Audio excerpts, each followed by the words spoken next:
NGC M33 हमारी आकाश गंगा के सबसे दूसरा नजदीकी आकाश से गंगा क्वेश्चनों मिल रहा है से थी में मार रहे हैं तब हर जगह मिलेगा। 25 करोड़ वर्ड्स मिला है। अभी तो स्टार्टिंग हुआ है, अभी आगे देखिए क्या होता है। चलिए यहाँ ध्यान दीजिए, पिछला क्लास में कहाँ तक हम लोग पढ़ गए थे? ऐसा जी सुपर क्लस्टर तारे के बारे में बताए थे, तारे के बारे में बता दिए थे। स्टार मतलब तारा, यानी तारा उसे कहते हैं जिसका अपना क्या होना चाहिए, उष्मा, और अपना क्या होना चाहिए, प्रकाश, ताप होना चाहिए, अपना प्रकाश, अब इसका अवस्था होना चाहिए सर, यानी अपना हीट होना चाहिए और अपना लाइट होना चाहिए जी। जिसका अपना हीट एवं लाइट होगा और उसे क्या कहेंगे, उसे तारा कहेंगे। अगर अपना हीट नहीं है, अपना लाइट नहीं है, किसी दूसरे के लाइट से हम चमक रहे हैं तो हम तारा नहीं कहलाएंगे। लेकिन इसके साथ साथ तारा हमेशा ये भी बताए थे आपको कि तारा का तापमान यानी ताप कम से कम कितना होता है, 6000 डिग्री सेल्सियस। अधिकतम कितना होता है, अधिकतम जितना हो जाए उससे कोई मतलब नहीं है। ये भी आपको बताए थे कि तारा का अवस्था जो होता है किस अवस्था में होता है, प्लाज्मा। तो ये सब बात पिछला क्लास में हम बता दिए हैं, इसमें तो कोई डाउट नहीं होगा। अब आगे बढ़ जाए, चलिए आगे चलते हैं। तारा के हम लोग उत्पत्ति पढ़े थे। सबसे पहले हम क्या तारा की उत्पत्ति में बताए थे कि हमारे आकाश में अर्थात ब्रह्मांड में बहुत सारे विरल गैसों का गोला होता है। विरल का मतलब होता है अलग अलग, यानी दूर दूर गैसों का गोला होता है। ये विरल गैस यानी गैसों का जो अणु होते हैं दूर दूर होते हैं, उसे कहते हैं विरल गैस। क्या कहते हैं, विरल गैस, यानी विरल गैसों का गोला होता है। ये जब गैस क्या होता है कि गुरुत्वाकर्षण बल के कारण आपस में क्या होते हैं, नजदीक आते हैं। तो जब सभी गैस आपस में नजदीक आएंगे गुरुत्वाकर्षण बल के कारण, तो एक दूसरे में क्या होगा, घर्षण होगा। तो घर्षण के बाद इसमें क्या हो जाता है, इसमें इसका ताप बढ़ जाता है, ताप बढ़ेगा। घर्षण के बाद क्या होगा, ये ताप बढ़ जाएगा। और जैसे ये सब एक दूसरे के नजदीक आ जाता है तो ये देखिए कैसा हो जाएगा, एक दूसरे से नजदीक आएगा, पूरा घना हो जाएगा एकदम। इसको बोल देंगे सघन। जैसे ये सघन होता है, सघन होने के बाद घर्षण होता है, घर्षण के कारण उष्मा बढ़ता है, उष्मा के कारण इसमें प्रज्वलन होने लगता है, अर्थात इसमें आग लग जाती है और ये जलना प्रारंभ कर देता है।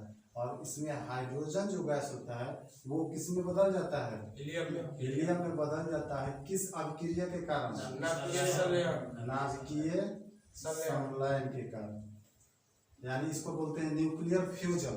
जैसे हाइड्रोजन हीलियम में बदल गया, यहाँ जो जल रहा है उसमें ईंधन का काम कौन करेगा, ईंधन के हीलियम। अब ये जब जलने लगा तो इसका ताप बढ़ेगा जी। तो इसको क्या बोलते हैं, निहारिका। इसको नेबुला है निबुला, निबुला या निहारिका।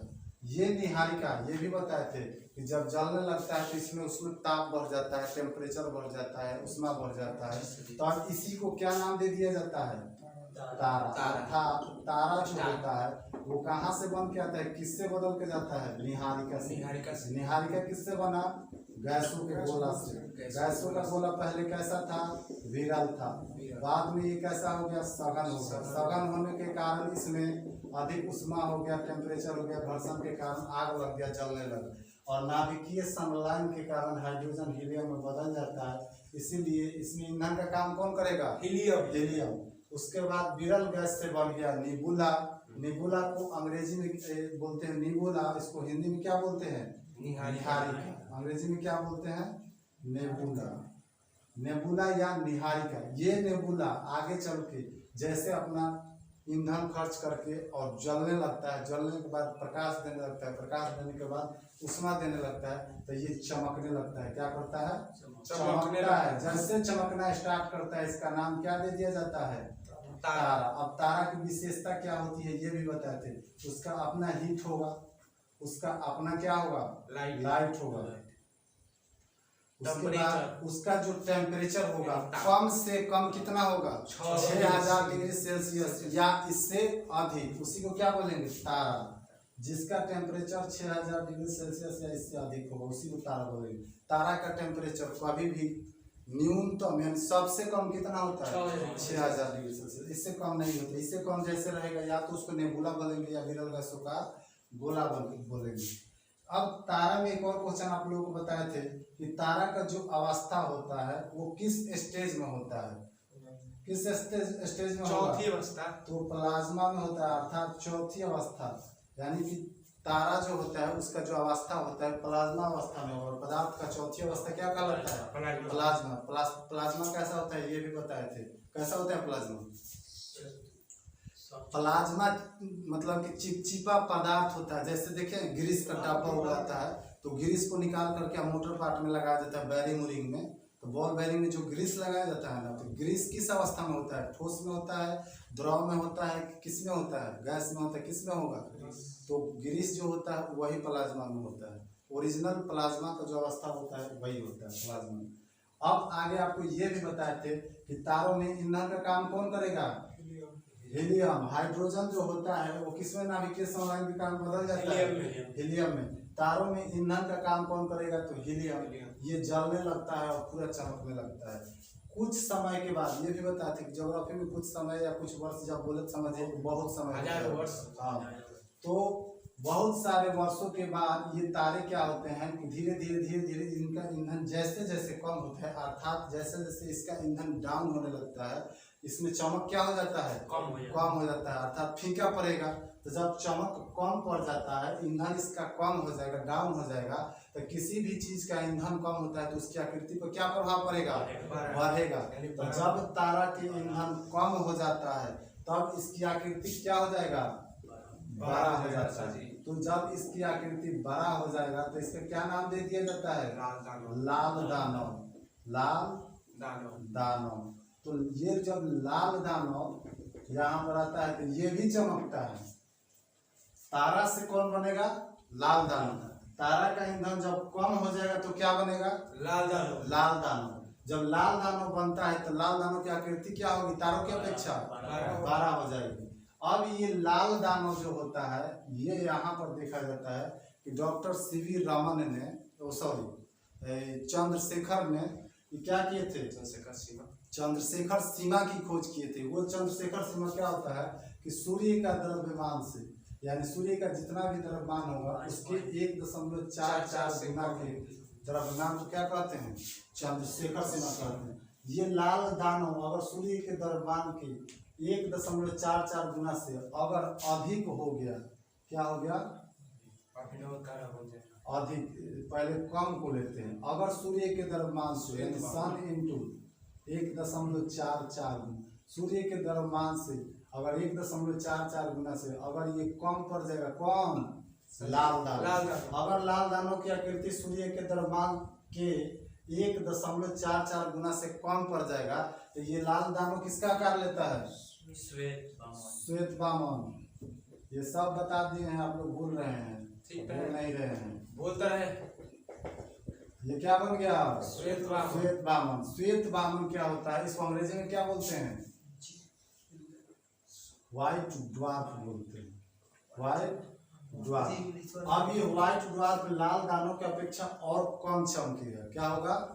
और कम चमकेगा। तो जैसे जैसे चमकना कम करता है उसके अंदर ईंधन भी कम होता है। जब ईंधन कम पड़ेगा तो वो धीरे धीरे कम जलेगा। जब कम जलेगा तो प्रकाश कम देगा, लाइट कम देगा, ऊष्मा कम होगा, चमक कम होगा, ये सब धीरे धीरे कम हो जाता है। तो जहाँ पहले तारा था उसका पहले चमक क्या था? ज्यादा था। अब इसका जैसे ईंधन कम हो गया, चमक कम हो गया, ऊष्मा कम हो गया, ईंधन कम हो गया, लाइट कम हो गया, तो इसकी आकृति क्या हो गया? बड़ा। ये क्या बन गया? लाल दानव। लाल दानव अगर सूर्य के द्रव्यमान से 1.44 गुना से कम की आकृति के रहेगा तो वो किस में बदल जाता है? श्वेत वामन में।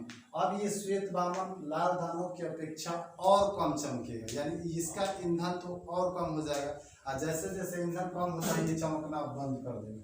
तो ये एकदम कम चमकता है, हल्का हल्का, जिसको बोलते हैं एकदम बुक बुक बुक बुक, यानी कि अब मरने की कगार पर है। तारों का जीवन काल किस पे निर्भर करता है? तारों का जो जीवन काल होता है उसमें ईंधन पर, ईंधन उसमें रहेगा तब न चमकेगा, ईंधन न रहेगा तो क्या चमकेगा? तो जैसे जैसे इसका ईंधन अगर कम होगा तो ये चमकना बढ़ाएगा कि घटाएगा? घटाएगा। तो ये लाल दानों की अपेक्षा अब ये कम चमकता है, यानी कि अब मरने की कगार पर उसके आ बाद गया। मर भी जाता है। हाँ, उसके बाद ये मर जाता है, तो इसीलिए इसको क्या बोलते हैं? काला वाष्प। जीवाश्म तारा। इसको बोलते हैं जीवाश्म तारा। ये मरने की कगार पर रहता है, यानी हुक्की इसका चलते रहता है, अब ये मर जाएगा। और जैसे यहाँ से इसका चमकना बंद हो जाता है तब इसको क्या बोलते हैं? काला वामन। काला वामन। इसको अंग्रेजी में क्या बोलेंगे? काला वामन को। काला वामन को बोलते हैं ब्लैक ड्वार्फ। यानी ये चमकना क्या किया? बंद कर दिया, तो तारों ने चमकना छोड़ दिया। देख लीजिए तारा कहाँ से बनना स्टार्ट हुआ और कहाँ जा करके मर गया, अर्थात डेड हो गया। अब यहाँ पे एक और संबंध बनता है कि यहाँ पर तो हम लोग ये मान लिए कि सूर्य की आकृति से अगर लाल दानों की आकृति 1.44 गुना से अगर छोटा होगा तो श्वेत वामन बनेगा। लेकिन अगर उससे अगर बड़ा हो जाएगा आकृति उसकी, सूर्य के आकार से 1.44 गुना से अगर बड़ा हो जाएगा, तब ये क्या करेगा? तब इसका निर्माण अब श्वेत वामन न होकर के इसका निर्माण होता है अभिनव तारा। अभिनव तारा। अभिनव तारा को क्या बोलते हैं? विस्फोटी तारा। विस्फोटी तारा। विस्फोट होते रहता है। बदल जाता है किसमें? अभिनव तारा में। अर्थात इसको विस्फोटी तारा इसीलिए बोला जाता है क्योंकि इसमें विस्फोट होते रहता है, अर्थात ये विस्फोटी तारा है। क्या है? विस्फोटी तारा है, यानी अभिनव तारा है। ये लाल दानों की आकृति जैसे सूर्य के द्रव्यमान की 1.44 गुना से बड़ा हो जाएगा, इसको किस में बदल देंगे? विस्फोटी तारा कहने लगेंगे। उसके बाद इसी को बोलते हैं अभिनव तारा या विस्फोटी तारा, क्योंकि इसमें समय के अनुसार क्या होता है? विस्फोट होते रहता है। और जैसे इसमें विस्फोट होता है ना, तो इसमें से जो तारे निकलते हैं उसका नाम दिया जाता है। जैसे एक न्यूट्रॉन होता है, दूसरा सब तेजी से घूमता है। एक न्यूट्रॉन जैसे विस्फोट करेगा तो कौन बनेगा इसमें से? न्यूट्रॉन तारा। अब एक और तारा बनता है जिसका नाम क्या है? पल्सर। यहाँ पर उसका नाम पल्सर। उसके बाद और कौन बनता है? क्वेसर। और कौन बनता है? आपने पता लिखवाया है। ब्लैक होल बनता है। अब पूछिए सर, ये बताइए कि चारों जो तारा है विस्फोट करता है तो एक ही बार चारों का निर्माण हो जाता है? नहीं, जब विस्फोट करता है तो चारों में से किसी एक तारे का निर्माण होता है। जैसे न्यूट्रॉन बन जाएगा तो पल्सर नहीं बनेगा, अगर पल्सर बन जाएगा तो न्यूट्रॉन नहीं बनेगा, पल्सर अगर बन गया तो क्वेसर नहीं बनेगा, क्वेसर बन गया तो पल्सर नहीं बनेगा, और क्वेसर बन गया तो ब्लैक होल नहीं बनेगा। क्या? कोई एक बनता है। अब ये जैसे विस्फोट करता है कोई एक बनता है, जैसे न्यूट्रॉन बन गया। न्यूट्रॉन जब बन जाएगा तो न्यूट्रॉन ये क्या मरा हुआ तारा है, लाल दानों में ईंधन कम था, चमकना कम कर दिया था, उसके बाद बदल गया अभिनव तारा, इसलिए भी चमकना कम कर दिया। समय कुछ दिन के बाद ये विस्फोट हो गया। विस्फोट होने के बाद क्या हो गया? न्यूट्रॉन तारा बन गया। ये न्यूट्रॉन तारा कुछ समय के बाद, यानी बहुत सारे वर्षों के बाद ये किस में बदल जाएगा? ये अपने आप ब्लैक होल में बदल जाता है। किसमें बदलेगा? ब्लैक होल में।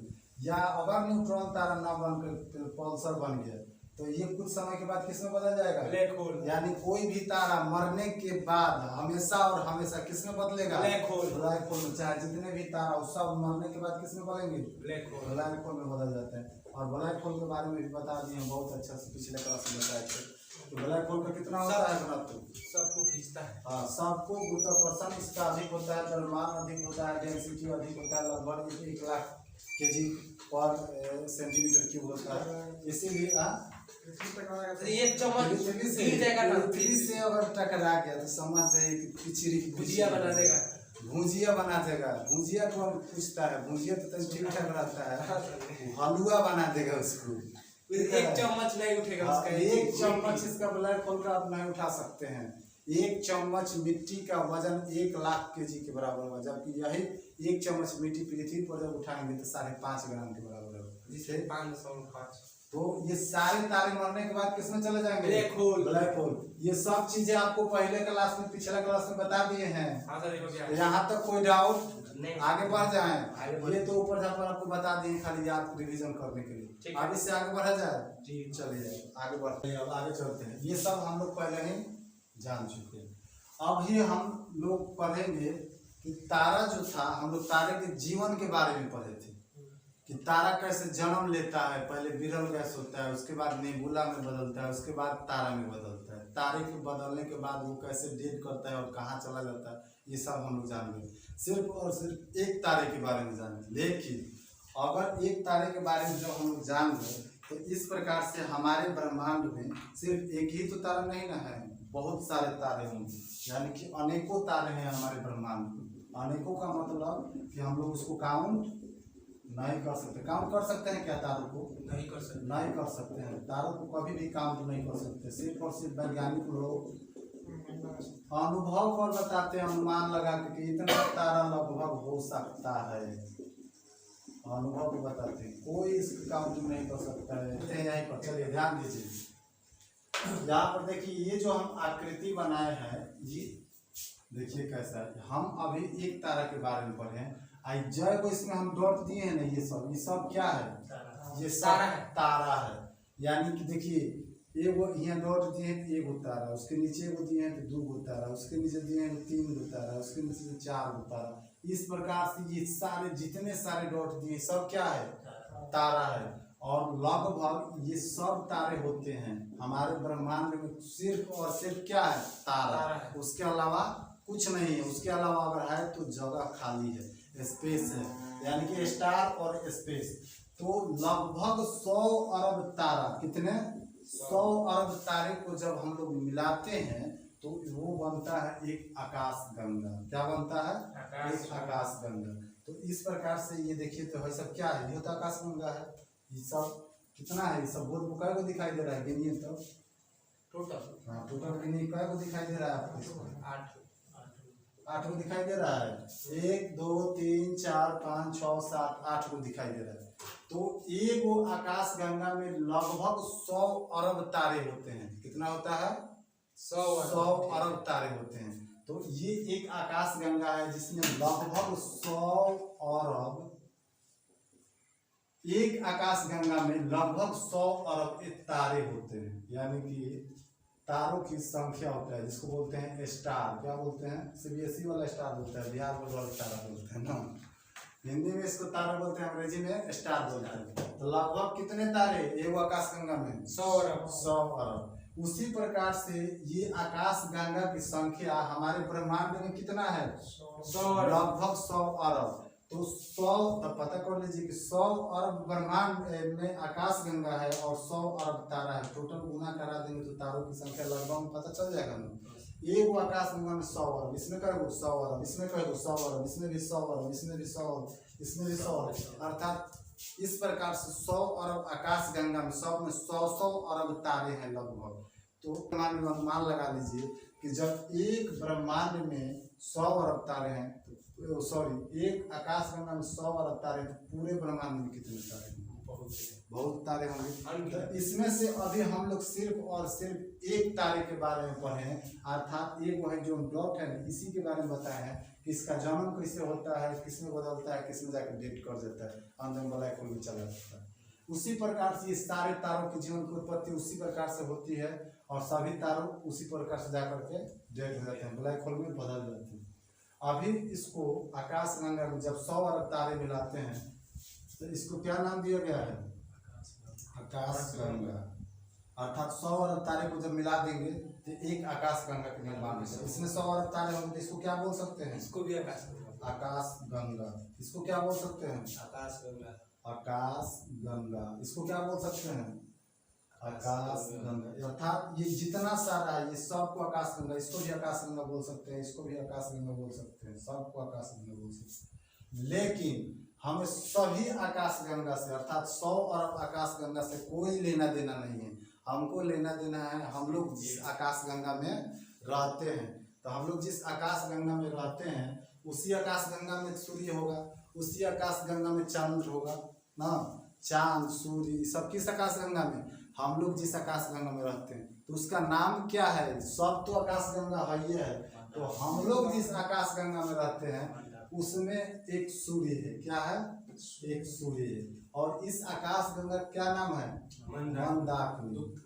अर्थात हम लोग जिस आकाश गंगा में रहते हैं यानी मनुष्य जिस आकाश गंगा में रहता है उसका क्या नाम है? मंदाकिनी या दुग्ध मेखला। क्या नाम है? दुग्ध मेखला, मिल्क वे, हाँ सीबीएसई वाला मिल्की वे बोलता है इसको, मिल्की वे। मिल्की ये मिल्की वे है। तो सभी आकाश गंगा दुग्ध मेखला नहीं हो सकता है, जबकि दुग्ध मेखला आकाश गंगा हो सकता है। ये याद रखिएगा। ये जो दुग्ध मेखला है, क्या है? दुग्ध मेखला को आकाश गंगा कह सकते हैं, कह सकते हैं। ये मंदाकिनी को आकाश गंगा कह सकते हैं, कह सकते हैं। लेकिन सभी आकाश गंगा, क्या हर आकाश गंगा को आप मंदाकिनी बोल दीजिएगा? नहीं। ये आकाश गंगा को मंदाकिनी बोलिएगा? नहीं। इसको किसी भी आकाश गंगा को नहीं, सिर्फ और सिर्फ एक ही आकाश गंगा है जिसको मंदाकिनी बोल सकते हैं, जिसमें हम लोग रहते हैं, अर्थात जिसमें सूर्य रहता है। अब यहाँ पे बात आती है कि बाकी सबको क्या नाम है। तो बाकी सबसे हमें कोई मतलब नहीं है। आपको 1 या 2 आकाश गंगा एग्जाम में पूछता है, और उसी के बारे में हम आपको बता देते हैं कि हम लोग जिस आकाश गंगा में रहते हैं उसके सबसे नजदीक में एक और आकाश गंगा है, जिसका नाम क्या है? देवयानी। देवयानी, अंग्रेजी में इसको क्या बोलते हैं? एंड्रोमेडा। हाँ, एंड्रोमेडा, एंड्रोमेडा, देवयानी अर्थात एंड्रोमेडा। तो हम लोग जिस आकाश गंगा में रहते हैं उसके सबसे नजदीक वाला आकाश गंगा क्या नाम है? देवयानी। देवयानी। ये एग्जाम में बार बार पूछता है, एकदम इसको दिमाग पर ही रखना है, एकदम पूछेगा ही पूछेगा कि मनुष्य जिस आकाश गंगा में रहता है उसके सबसे नजदीक का आकाश गंगा कौन है? तो देवयानी। लेकिन दूसरा सबसे नजदीक का आकाश गंगा जब पूछेगा तब क्या बोलिएगा? इसका नाम है NGC M33। क्या नाम है? NGC M33। तो याद रखना है कि मनुष्य जिस आकाश गंगा में रहता है, या ऐसे भी आपको पूछ देगा कि दुग्ध मेखला के सबसे नजदीक का आकाश गंगा कौन है? तो देवयानी अर्थात एंड्रोमेडा। और दुग्ध मेखला से दूसरा सबसे नजदीक का आकाश गंगा कौन है? तो NGC M33। यहाँ तक कोई दिक्कत नहीं है। तो हम लोग 1 अरब लगभग 100 अरब तारों को जब मिला दिए थे, एक आकाश गंगा का निर्माण होता है। किसका निर्माण होता है? आकाश गंगा का निर्माण होता है। तो 100 अरब तारे मिलाए थे, एक आकाश गंगा मिला, और इस तरीके से 100 अरब फिर आकाश गंगा है। तो उसमें से प्रत्येक 3 गो आकाश गंगा को एक ग्रुप में बांटा है। जैसे देखिए हम लोग इसको बांट देते हैं, 1 2 3। ये 3 गो आकाश गंगा को जब मिलाते हैं तो इसका भी एक नाम दिया गया है। क्या नाम दिया गया है? Super cluster. अंग्रेजी नाम में भी इसका सुपर क्लस्टर बोलते हैं, और हिंदी में भी क्या बोलते हैं? Super cluster. यानी कि प्रत्येक 3 आकाश गंगा को अगर हम लोग मिला देते हैं तो एक सुपर क्लस्टर का निर्माण होता है। किसका निर्माण होगा? एक सुपर क्लस्टर का निर्माण। इस प्रकार से फिर आगे जाइएगा, फिर आगे जाकर के, और ये 3 गो आकाश गंगा को जब मिला देते हैं तो क्या बनेगा? एक सुपर क्लस्टर। फिर आगे चल के 3 गो आकाश गंगा को मिला देंगे, इसमें एक और आकाश गंगा आ जाएगा। अगर 3 गो आकाश गंगा को मिला देंगे तो क्या बन जाएगा? Super cluster. तो अगर आपको आकृति में अगर बताया जाए कि सबसे अगर बाहरी भाग में सबसे बड़ा कौन होता है तो क्या बोलिएगा? सबसे छोटा तारा। बहुत सारे तारा को अर्थात 100 अरब तारा को मिलाएंगे तो आकाश गंगा, और लगभग 100 अरब आकाश गंगा को मिलाएंगे तो वो क्या बनेगा? ब्रह्मांड। मंदाकिनी या दुग्ध मेखला। क्या बोला गया है? मंदाकिनी या दुग्ध मेखला। इसी आकाश गंगा में हम लोग रहते हैं। हमारी आकाश गंगा के सबसे नजदीक का आकाश गंगा कौन सा है? एंड्रोमेडा अर्थात देवयानी। दूसरा सबसे नजदीक का पूछेगा NGC M33। क्या नाम लीजिएगा? NGC M33। सबसे नजदीक का हमारे आकाश गंगा देवयानी। हम लोग जिस आकाश गंगा में रहते हैं उसका मंदाकिनी। मनुष्य जिस आकाश गंगा में रहता है मंदाकिनी। हम लोग मनुष्य ना, हम लोग मनुष्य थोड़े हैं। हम लोग अगर मंदाकिनी में रहते हैं तो मनुष्य मंदाकिनी में रहता है। तो मनुष्य, हाँ, जिसमें अगर मनुष्य रहता है उसको बोलते हैं मंदाकिनी। जिस आकाश गंगा में सूर्य रहता है उसको क्या नाम दिया गया? मंदाकिनी। जिस आकाश गंगा में तारे रहते हैं उसको क्या नाम दिया गया? तारे, मंदाकिनी। ये उनमें तो तारे हैं। तो जिस आकाश गंगा में तारे रहते हैं उसको आकाश गंगा ही बोलते हैं, उसका कोई नाम अलग से नहीं दिया जाता है, या कंफ्यूज मत। अब यहाँ पे बात आती है कि इतना 12 आकाश गंगा है, तो हमें तो सिर्फ अपनी आकाशगंगा से मतलब है, हर सबसे क्या मतलब है। और 100 अरब तारा है, 100 अरब याद करना है, मर जाएंगे याद नहीं करते तो। याद रखना है खाली नजदीक का सबसे कौन है, देवयानी अर्थात एंड्रोमेडा। दूसरा सबसे नजदीक का कौन है, तो इसके अलावा बाकी कुछ याद करने की जरूरत नहीं है और ना ही किसी की जरूरत पड़ेगा। अभी सबको हटाते हैं, चलो तुम लोग अपने अपने जगह पर चल जाओ। जहां से आया था वहां चला गया ना।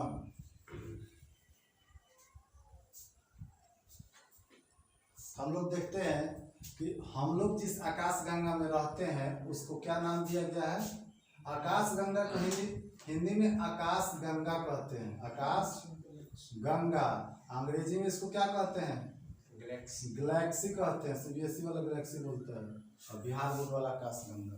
लिख लीजिएगा इंग्लिश। ये गैलेक्सी बोलता है सीबीएसई वाला, हिंदी वाला बोलता है आकाश गंगा, बिहार बोर्ड वाला आकाश गंगा कहता है। तो आकाश गंगा गैलेक्सी में कभी कंफ्यूज नहीं होना है, ठीक, उसी को बोलते हैं। अब इस आकाश गंगा में हमारा एक जगह कहीं पे कॉर्नर पे बाहरी भाग में क्या रहता है, सूर्य रहता है। कौन है ये, सूर्य बेचारा इसी में। अब इसी आकाश गंगा को नाम दे दिया गया है, तो ये आकाश गंगा लगभग 100 अरब है। अब नाम दे दिया गया कि मंदाकिनी है। क्या है, मंदाकिनी। इसी को बोला जाता है दुग्ध दुग्ध। हाँ, सीबीएसई वाला बोलता है मिल्की वे, मिल्की वे। तो ये सारे नाम किसका है, इसी का है। और ये क्या है, आकाश गंगा है। इस तरीके का आकाश गंगा लगभग कितने पूरे ब्रह्मांड में, पूरे ब्रह्मांड में लगभग।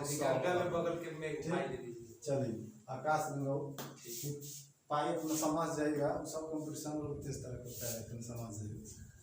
सूर्य क्या करता है कि सूर्य हर कोई किसी न किसी चीज का चक्कर लगा रहा है, चाहे वो पृथ्वी हो, सूर्य हो, चंद्रमा हो, ग्रह हो, नक्षत्र हो, तारे हो, सब किसी न किसी का चक्कर लगा रहा है। तो ये सूर्य बेचारा क्या करता है कि जिस आकाश गंगा में है इसी में अपना क्या करता है, चक्कर लगाते रहता है, घूमते रहता है, चक्कर लगाते रहता है।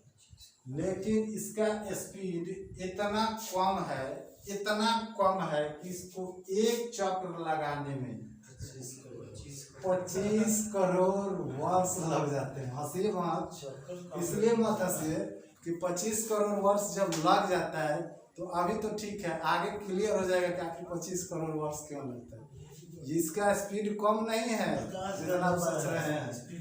ये ससुरा बहुत तेज चलता है, बहुत तेज, आप सोच रहे हो उससे भी ज्यादा। इसका जो चाल है ना, चाल है इसका 250 किलोमीटर प्रति सेकेंड, अर्थात हमारे बिहार को पार करना है तो 1 सेकेंड में, ठीक ना।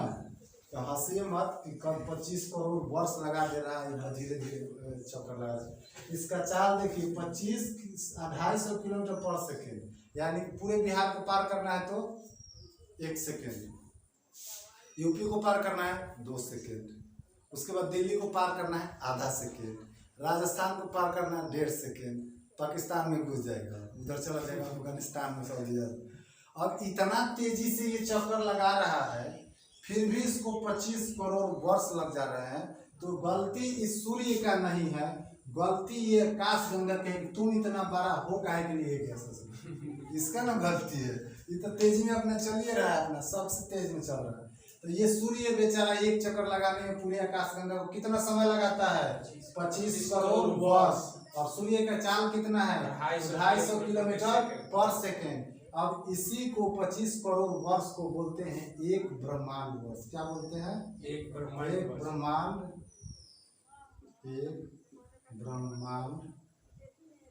वर्ष बोलते हैं, एक ब्रह्मांड वर्ष।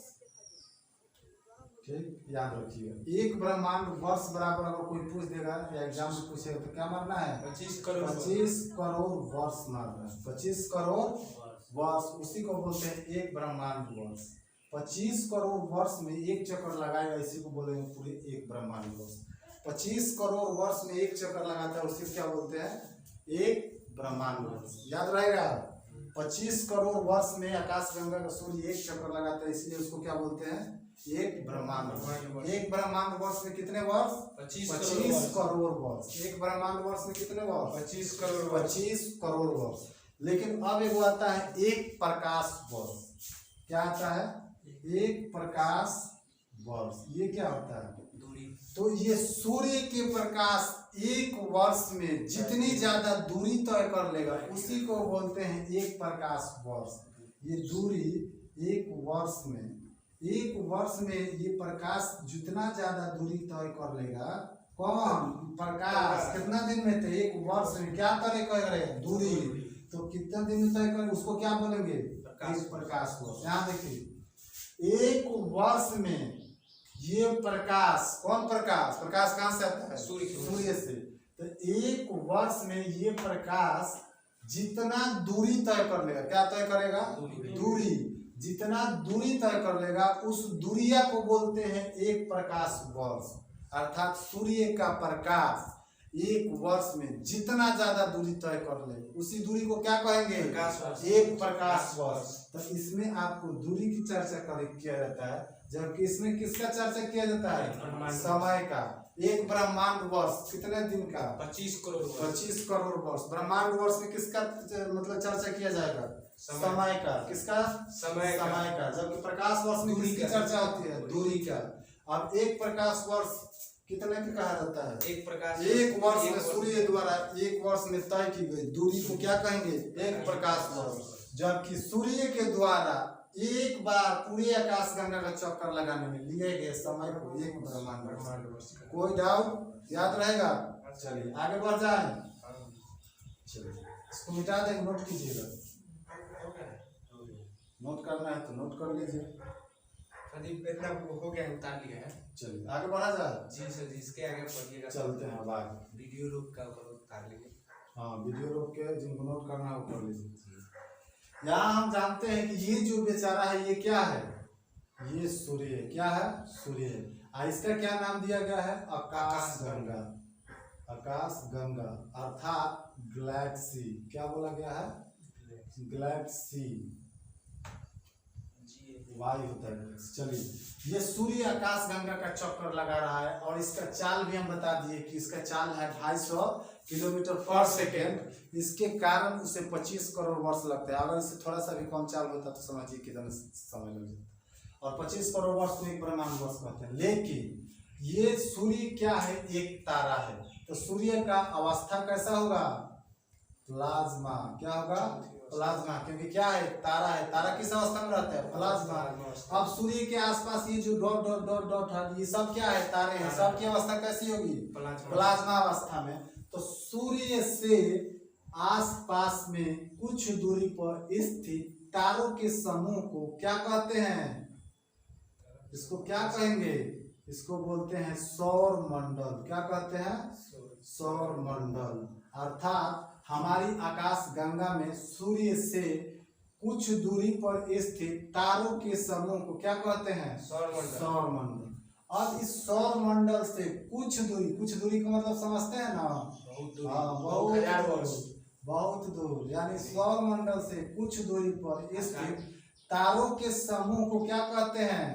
नक्षत्र कहते हैं। क्या बोलते हैं? नक्षत्र। अब इस नक्षत्र से कुछ दूरी पर स्थित ये सब डॉट डॉट जो है ये सब क्या है? तारों का समूह है। ये सभी तारों के समूह को क्या कहते हैं? तारामंडल। अब आप यहाँ पर ये बताइएगा, बच्चा वाला चीज बताइएगा कि हमारे सौर मंडल में ग्रहों की संख्या कितना है? 8। तो ग्रहों की संख्या 8 हो जाएगा।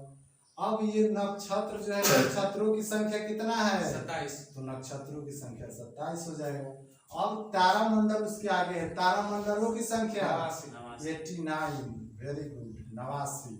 हमारी आकाश गंगा में तारामंडलों की संख्या कितना? 89 अर्थात 89। हमारी आकाश गंगा में नक्षत्रों की संख्या कितना? 27 अर्थात 27। सीबीएसई वालों के लिए ये सब जरूरी है। तो सब बोले कि क्या पढ़ रहा है? उर्दू पढ़ रहा है क्या? ये सब अब चलिए हमारा सौर मंडल में ग्रहों की संख्या कितना? ग्रहों की संख्या 8। 8। ग्रह सौर मंडल का मुखिया कौन होता है? सूर्य। सूर्य। बाकी सब उसके इर्द गिर्द चक्कर लगाते हैं, जैसे मुखिया के इर्द गिर्द देखिएगा वाट चक्कर लगाता है, अच्छा जी। तो वैसा ही सूर्य के आसपास में वो चक्कर लगाते हैं, उसको बोलते हैं, क्या बोलते हैं? ग्रह बोलते हैं। और ग्रहों की संख्या कितना? 8। हाँ, तो याद रखना है कि हम लोग जिस आकाश गंगा में रहते हैं उसका नाम दिया गया है मंदाकिनी। क्या नाम दिया गया है? मंदाकिनी। मंदाकिनी, मिल्की वे, इसी को बोलते हैं दुग्ध मेखला। क्या? हाँ, तो दुग्ध मेखला बोलते हैं। लेकिन ये तो आपका आकाश गंगा का नाम हो गया। इसी में हमारा सूर्य है। सूर्य से कुछ दूरी पर स्थित तारों के समूह को सौर मंडल कहते हैं। अब सौर मंडल से कुछ दूरी पर स्थित तारों के समूह को नक्षत्र कहते हैं। नक्षत्र से कुछ दूरी पर स्थित तारों के समूह को तारामंडल कहते हैं। तारामंडलों की संख्या 89, नक्षत्रों की संख्या 27 और सौर मंडल में हमारे ग्रहों की संख्या 8। सौर मंडल अर्थात सूर्य के चारों तरफ वाले इतना दूर वाला जो तारा होगा, ये सब मिलकर सौर मंडल कहलाएगा। ऐसे गोल गोलाकार आकृति में जितना तारा होगा सब मिलकर क्या बनेगा? सौर मंडल। और उस सौर मंडल के बीच में कौन रहेगा? मुखिया, जिसको बोलते हैं सूर्य। और इसके चारों तरफ जो चक्कर लगाएगा उसको बोलते हैं ग्रह। यानी जैसे मुखिया के आसपास में सब लोग सलाह देने के लिए क्या रहते हैं? वार्ड सदस्य होते हैं, तो मुखिया को सलाह देते हैं। उसी प्रकार सूर्य के चारों तरफ ये क्या होता है? ग्रह होता है। तो सूर्य एक और उसके चारों तरफ ग्रह लगाने वाले अनेक, जिसकी संख्या कितना? 8। एक बात यहाँ पर ध्यान दीजिएगा कि क्वेश्चन बार बार पूछता है कि हम लोगों का सबसे नजदीक का तारा कौन है, अर्थात मनुष्य का सबसे नजदीक यानी भीरी का तारा कौन है? तो क्या मानना है? सूर्य। सूर्य एक तारा है और सबसे नजदीक है, इसीलिए दिखता है हत्ता बड़ा, एकदम बड़का लाल दिखता है। जब सूर्योदय होगा पूरा में तो देखिएगा हत्ता बड़ा लाल दिखेगा, जबकि रात में देखेंगे तारा तो हत्ती होती दिखता है। हत्ती जो सब सूर्य से बड़का होता है, जो हत्ती दिखता है वो छोटा नहीं होता है, ठीक ना। लेकिन इतना न दूर रहता है वो, इसलिए हाथी चुकी दिखता है। और सबसे नजदीक होने के कारण सूर्य बहुत बड़ा दिखता है। तो मनुष्य से सबसे नजदीक का तारा कौन है? सूर्य। हमसे सबसे नजदीक का तारा कौन है? सूर्य। और हम सब मतलब पूरे पृथ्वी के सबसे नजदीक का तारा कौन है? सूर्य। अब बताइए कि तो सूर्य एक तारा हो गया, ये भी पूछेगा एग्जाम में कि पृथ्वी से तो सबसे नजदीक सूर्य हो गया। अब बताइए कि सूर्य से सबसे नजदीक का तारा कौन है? अब वहां पर क्या मानिएगा? यहाँ पर मानना है आपको पीसी यानी प्रैक्सिमा सेंचुरी। सूर्य से सबसे नजदीक का तारा प्रैक्सिमा सेंचुरी, इसी को बोलते हैं पीसी। तो आप ऐसे भी क्वेश्चन पूछेगा तो कंफ्यूज मत होइएगा कि पृथ्वी से सबसे नजदीक का तारा, तो क्या बोलिएगा? सूर्य। और पृथ्वी के दूसरा सबसे नजदीक का तारा प्रैक्सिमा सेंचुरी। और सूर्य के बाद पृथ्वी का सबसे नजदीक का तारा तो भी प्रैक्सिमा सेंचुरी। सूर्य के बाद पृथ्वी का सबसे नजदीक का तारा प्रैक्सिमा सेंचुरी। और पृथ्वी से दूसरा सबसे नजदीक का तारा प्रैक्सिमा सेंचुरी। और सूर्य का सबसे नजदीक का तारा तो प्रैक्सिमा सेंचुरी। और मनुष्य का सबसे नजदीक का तारा सूर्य। पृथ्वी का सबसे नजदीक का तारा सूर्य। यहाँ तक कोई डाउट? आगे बढ़े, चलिए। अब सूर्य से चारों तरफ जो तारों का समूह है सबको जब मिला देंगे तो कहते हैं सौर मंडल। क्या कहते हैं? सौर मंडल। और हमारे सौर मंडल में ग्रहों की संख्या कितना है? हमारे सौर मंडल का मुखिया कौन है? सूर्य। सूर्य जब मुखिया हो गया तो इसको सलाह देने वाले जो आसपास के लोग होते हैं, सूर्य के आसपास चारों तरफ चक्कर लगाता है, उसको बोलते हैं ग्रह। सूर्य के चारों तरफ जो चक्कर लगाएगा उसको क्या बोलेंगे? ग्रह। तो ये अभी आगे पढ़ाएंगे, बहुत अच्छा से आप लोग पढ़ा देंगे। तो ये चारों तरफ जो चक्कर लगाएगा उसको ग्रह कहेंगे। ग्रहों की संख्या कितना? 8। कौन कौन है याद है? लिख दे। बुध, दूसरा शुक्र, तीसरा पृथ्वी, मंगल, बृहस्पति, शनि, अरुण। बोला है बड़ा बात नहीं है, 2-3 बोला याद नहीं।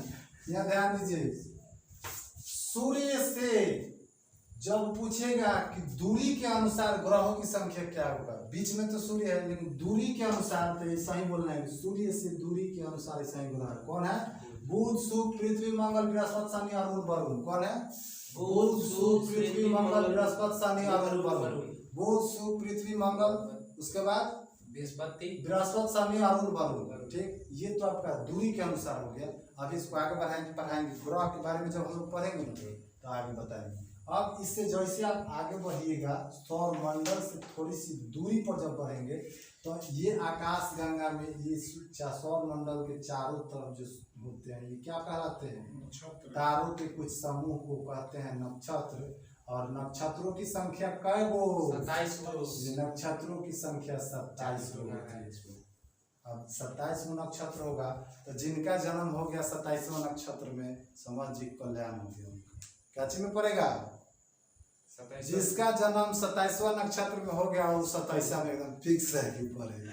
किसमें पड़ेगा? 27वां में। तो नक्षत्रों की संख्या 27, कभी भी 27वें नक्षत्र में जन्म नहीं लेना चाहिए। चलिए खैर ये मनुष्य के अपने हाथ की बात नहीं होता है, केवल जानकारी रखना है कि जिसका जन्म 27वें नक्षत्र में होगा उसको क्या बोलते हैं? 27वां जन्म। अब नक्षत्रों की संख्या 27। अब बारी से पढ़ेंगे नक्षत्र क्या होता है। अब नक्षत्र से जैसे थोड़ा सा आगे बढ़िएगा तो नक्षत्र से थोड़ा सा आगे बढ़िएगा तो सब जितना तारामंडल है, सब जितना तारा है, सब तारा को मिलाकर क्या कहते हैं? तारामंडल। और सब तारामंडलों की संख्या टोटल A to Z कितना है? 89। और 89 को तारामंडल जो है सब के बारे में नहीं पढ़ना है एक एक करके, मुख्य जो तारामंडल के बारे में पूछता है उसको पढ़ना है, बाकी सबको इग्नोर कर देना है। क्योंकि एग्जाम निकालने के लिए बड़ी बात ये नहीं होती है पढ़ना है, सबसे बड़ी बात ये होती है क्या नहीं पढ़ना है। नहीं तो कचरा दिमाग में भर लीजिए और जो अच्छा चीज़ है उसको छोड़ दीजिए, एग्जाम में जाइए फेल होकर मुँह लटका के आ जाइए। ठीक, हाँ ये सब ध्यान में रखना है। तो तारामंडलों की संख्या आप तो याद रहेगा ना। हमारी आकाश गंगा क्या नाम है? अर्थात मनुष्य जिस आकाश गंगा में रहता है उसका क्या नाम है? मंदाकिनी, दुग्ध मेखला, और एक और नाम है मिल्की वे। सीबीएसई वाले याद रखना है। हमारी मिल्की वे में एक कॉर्नर पर बेचारा सूर्य है। कौन है? सूर्य है। हम लोग जिस आकाश गंगा में रहते हैं उसी में सूर्य है, इसीलिए हम लोग को इसी से मतलब है, बाकी किसी आकाश गंगा से मतलब नहीं है। याद रखने के लिए रखना है कि हमारी आकाश गंगा के सबसे नजदीक का आकाश गंगा कौन होता है? देवयानी अर्थात एंड्रोमेडा। और दूसरा सबसे नजदीक का तारामंडल NGCM 33। इसके अलावा किसी भी आकाश गंगा से हमें कोई मतलब नहीं, ससुरा कहीं जाओ उसमें मतलब नहीं हमको। हमारा आकाश गंगा मिल गया, इसी को पकड़ के हम लोग पढ़ लेंगे। सब कुछ इसी में है और सब चीज इसी से पूछता है, सब चीज इसी में रहता है। ठीक, अब इस आकाश गंगा में अर्थात हमारी आकाश गंगा में, ठीक, हमारी आकाश गंगा में एक कॉर्नर पर ये बेचारा सूर्य रहता है और सूर्य के चारों तरफ जो रहते हैं छोटे छोटे, इसके आसपास जो चक्कर लगाते हैं इसी को बोलते हैं ग्रह। और ये पूरे ग्रह को सबको मिला करके सबको क्या बोलते हैं? सौरमंडल। तो इसे भी बोलेंगे कि सूर्य की कुछ दूरी पर स्थित तारों के समूह को क्या कहते हैं? तो सौरमंडल। और सौरमंडल से कुछ दूरी पर स्थित, कुछ का मतलब समझिए रहे हैं कितना दूर? बहुत। कुछ दूरी पर स्थित तारों के समूह को क्या कहते हैं? नक्षत्र। और नक्षत्रों की संख्या कितना? 27। ठीक, अब नक्षत्र से कुछ दूरी पर स्थित इस तारों के समूह को क्या कहते हैं? तारामंडल। तारामंडलों की संख्या 89। तो इसमें कोई कहीं पे कोई डाउट होगा तो आप लोग पूछ सकते हैं। कहीं कोई डाउट? No doubt. कहीं भी डाउट है तो पूछ सकते हैं। अगर पूछेगा सूर्य से ये सब क्रम के अनुसार ग्रह कै गो है तो 8 गो है, नक्षत्र कै गो है 27 गो है, तारामंडल कै गो 89। कौन कौन ग्रह है सब आगे अभी बताएंगे, रटने की जरूरत नहीं है। ठीक, ये सब रटना नहीं है, ये सब आप अपने आपके नजर पर जैसे आईने में जाते हैं चेहरा झलकने लगता है ना, तो यहाँ पर जैसे यहाँ पर सब ग्रह को आपको सामने रखेंगे झलकने लगेगा। आप अपने आप बता दीजिएगा कि 1 नंबर फलना है, 2 नंबर चिन्ह है, 3 नंबर वो है, ये सब अपनी याद कर लीजिएगा, रटने की जरूरत नहीं है। जैसे यहाँ दिखाई दे रहा है हिसाब से जो आसपास सूर्य के जो सबसे आसपास तारों के समूह को क्या कहते हैं? सौरमंडल। और उसके बाद वाले कुछ दूरी को क्या कहते हैं? नक्षत्र। उसके बाद वाले क्या कहते हैं? तारामंडल। तो ये रटना पड़ रहा है। 1 नंबर पर सौरमंडल, 2 नंबर पर नक्षत्र, 3 नंबर पर तारामंडल। रटवाए हैं नहीं? ये सिर्फ आपको नज़र के सामने सही झलक रहा है, दिमाग पर चढ़ जाएगा। उसी प्रकार नज़र के सामने जैसे ही आएगा आपका ग्रहों की संख्या 8, आपको याद नहीं करना है, सब सामने आ जाएगा। ठीक, तो आज इतना ही। आज अगले क्लास में बाकी अच्छा से इसको अब पढ़ाया जाएगा। तब तक लेके आप लोग इसको घर पर जाइए, अच्छा से जितना बता दिए हैं हमारे वीडियो को प्रेम से खोल लीजिए, कॉपी खोल के कलम लेके बैठ जाइए। आप वीडियो को सुनिए, बीच बीच में रोक करके और सारे पॉइंट को नोट कर लीजिए और उसको 3 बार कम से कम रिवीजन कीजिए। कई बार? 3 बार। और मिलते हैं फिर अगले दिन, तब तक के लिए